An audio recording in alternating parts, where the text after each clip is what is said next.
Hello दोस्तों, thrill पर आपका स्वागत है। मैं फिर से आपके लिए एक रोमांचक कहानी के साथ आया हूँ।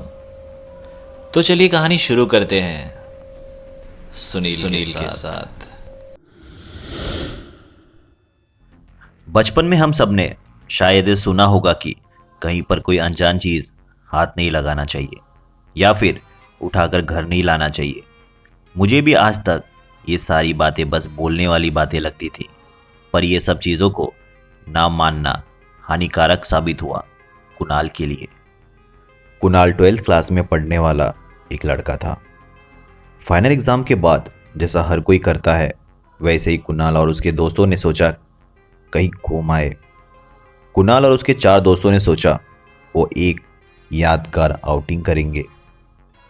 निखिल ने कहा उसके पापा का एक विला है जो उन्हें मिल सकता है कुछ दिनों के लिए। और तो और वो विला एकदम समुंदर को लगकर ही था। सबको निखिल की बात अच्छी लगी और सबने 3 दिन बाद जाने का सोचा और वो निकल पड़े। ट्रिप वाले दिन सब मस्ती में जोरों से गाना बजाते हुए लोकेशन पर पहुंचे। विला काफी साफ सुथरा और बड़ा था। सबने एक एक कमरा चुन लिया और फटाफट फ्रेश होके घूमने निकल गए। मजे मजे में पूरा दिन निकल गया और सब रात को विला पहुंचे। विला के बाहर सबने बॉनफायर लगाकर बातें शुरू किया कि इतने में प्रतीक बोला कि वो काफी थक चुका है और सोना चाहता है। बाकियों ने बिना कुछ बोले उसे सोने जाने बोला।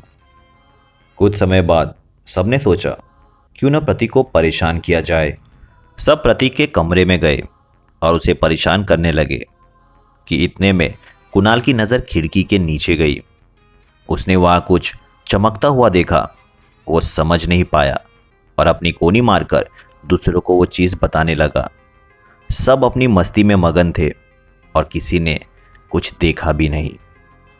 कुणाल को वो चमकती हुई चीज़ बहुत ही दिलचस्प लगने लगी और वो नीचे गया उस चीज़ को करीब से देखने के लिए। जब नीचे पहुंचा तो देखा अब वो चमकती हुई चीज़ और ज़्यादा चमक रही थी। कुणाल तुरंत उसके पास पहुंचा, मोबाइल से उसकी फ़ोटो खींचने के लिए मोबाइल निकाला, पर उसे पता चला कि उसका फ़ोन स्विच ऑफ है। उसने गौर से देखा तो कुछ चमकता हुआ पत्थर सा था। उसने आज से पहले इतना सुंदर पत्थर कभी नहीं देखा था। उसने फट से उसे हाथ में उठा लिया। ऊपर जाके देखा तो सब सोने के लिए अपने अपने कमरे में जा ही रहे थे कि उन्होंने कुणाल से पूछा कि वो कहाँ गया था। उसने जब उस पत्थर को दिखाया, सब मानो एक साथ हंस पड़े। कुणाल के कुछ समझ नहीं आ पाया। दरअसल बात यह थी कि जो पत्थर उसे काफी रोमांचक और चमकीला लग रहा था, वो बाकियों के लिए एक आम सा पत्थर था। उन्हें लगा कुणाल शायद होश में नहीं होने के कारण ऐसा कर रहा है और मजाक मस्ती करते हुए सब सोने चले गए। कुणाल भी अपने कमरे में आया और उस पत्थर को बेड पर रखकर वॉशरूम चला गया। वापस आने पर उसे वो पत्थर बेड पर कहीं नहीं मिला। वो समझ नहीं पाया। उसे लगा कि उसके दोस्तों ने उस पत्थर को छुपा दिया है। उसने सबको जाके पूछा, पर किसी को कुछ पता हो तब ना।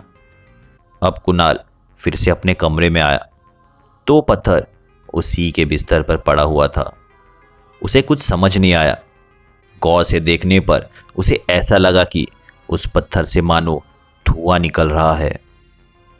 उसने उस पत्थर को पास से देखा तो एकदम झटके के साथ वो पत्थर 4 टुकड़ों में टूट गया और कुछ कुणाल के शरीर में चुभ गया। वो डर के मारे चिल्लाने लगा क्योंकि वो पत्थर सिर्फ टूटा नहीं, बल्कि वो छोटे छोटे टुकड़े अब उसके शरीर के अंदर तक घुस रहे थे। कुणाल दर्द के मारे चिल्ला रहा था, तड़प रहा था। ये सुन के सारे दोस्त उसके कमरे में आए। उसे जमीन पर तड़पता हुआ देखकर सब उसे उठाने लगे। वो चीखता रहा डर के मारे, पर किसी को कुछ समझ नहीं आ रहा था क्योंकि ना उन्हें वो टूटे हुए पत्थर का टुकड़े दिखाई दे रहे थे, ना ही उसके शरीर पर कोई घाव। कुणाल डर के मारे चीखता रहा। उसके दोस्तों ने उसे उठाकर हॉस्पिटल ले जाने का सोचा और गाड़ी निकालकर उसे ले चले। कुछ ही दूर पहुंचे थे कि उन्होंने देखा कुणाल के कान और मुंह से धुआं निकलने लगा। सब लोग बहुत डर गए थे, कुछ समझ नहीं पा रहे थे। जो दोस्त कुणाल के साथ बैठे थे उन्हें अब उसका शरीर गर्म होता हुआ महसूस हो रहा था। पहले तो उन्हें लगा इसे बुखार चढ़ रहा है, पर धीरे धीरे उसका शरीर और गर्म हो रहा था। अब भी किसी को कुछ समझ नहीं आ रहा था, पर अब उन्होंने गाड़ी भगाना शुरू किया। कुणाल के साथ बैठे हुए लोग अब कुणाल को छू भी नहीं पा रहे थे, क्योंकि कुणाल का शरीर अब इतना गर्म लगने लगा था। कुणाल अब ना कुछ बोल रहा था और ना ही हिल रहा था। सब काफी डर गए थे कि इतने में अचानक कुणाल के मुंह से खून निकलने लगा और वो समझ नहीं पाए और गाड़ी भगाकर हॉस्पिटल पहुंच गए। कुणाल को स्ट्रेचर पर लेटाना मुश्किल हो गया था, क्योंकि अब कुणाल का शरीर आग की तरह गर्म था। उसे अंदर ले जाने तक मानो कुणाल के शरीर का सारा खून उसके मुंह, नाक और कानों से बहने लगा। डॉक्टर भी ये सिचुएशन समझ नहीं पाए कि आखिर ऐसा हो कैसे सकता है, पर अफसोस वो कुणाल को बचा नहीं पाए। एक अनजान चीज कुणाल की जान ले ली थी। आज के लिए बस इतना ही। मैं सुनील इसी तरह कहानियां लाता रहूंगा। बस आप कहानी को अपने दोस्तों के साथ शेयर करना ना भूलें। Thank you.